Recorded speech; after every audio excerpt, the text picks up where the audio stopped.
My Opequon story is a story about a welcoming community. When Debbie and I first arrived, we couldn't believe the welcome we got. I just remember my husband's coming home from church that day and saying, "You're just going to love this church I went to today." You have a connection now, and you are just part of the family. My experience began with a church that was open arm, welcomed the kids. It wasn't like, oh, take your kids to the nursery. They didn't care if your kids were in the service. So this is a great place to raise kids. I came here years ago because my mother made me, like most mothers do, but I'm staying because I love it here. And my husband and my children and I just moved here, and I was going through boxes and I found my good shoes, so I thought I'd come to church. I'm a descendant of an original founding family of Opequon Church in the 1730s. Before we actually moved, I would see like Opequon sign along the road, and I'm thinking, I thought it was Opequon. I had no knowledge of the Winchester area. I never really thought that it would even still be an existing place. But I went on the website and I got the address. I came and I visited. I looked at the cemetery, and I was just blown away. I had an experience of meeting with a 5-person pastor nominating committee in Richmond, and they represented a variety of ages, of course, families, older adults, a great passion for Opequon and the love for the people and the rich stories. I was also on the search committee where the Lord led us to David and Carol. And the last appointment was David Witt.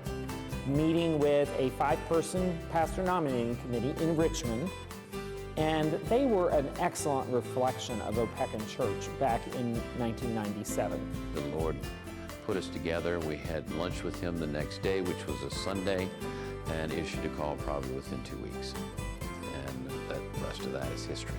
How it was that first Sunday I came in when we all fit. So the Sunday after the organist retired, I walked in the door. And a month after I walked in the door, I was sitting at the organ bench. And I've been here 32 or 3 years. My mother always sat in the front row at the very corner, because that's where the altos sat.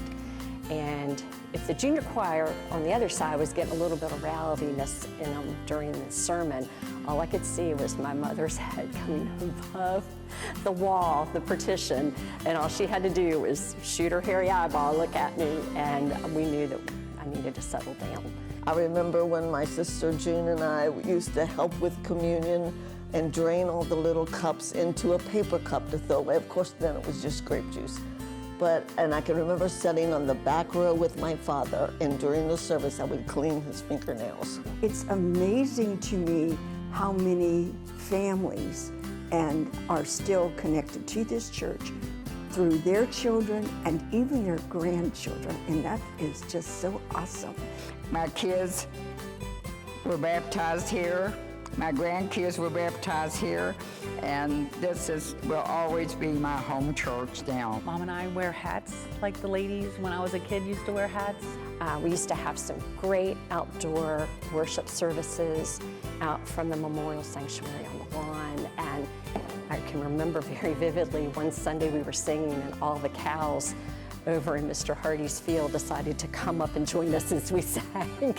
They were all along the fence row and they were just mooing their hearts out. I remember a Halloween party, or harvest party, I guess we called it, and Joel was, our oldest, was messing around, and he jumped off the wagon with one of the other boys, and he didn't realize, being as dark as it was, that he ran directly into an old volleyball pole. Well, he got the biggest black eye out of that. So many friends, we have so many wonderful activities that we're involved in, and I've never felt like a stranger.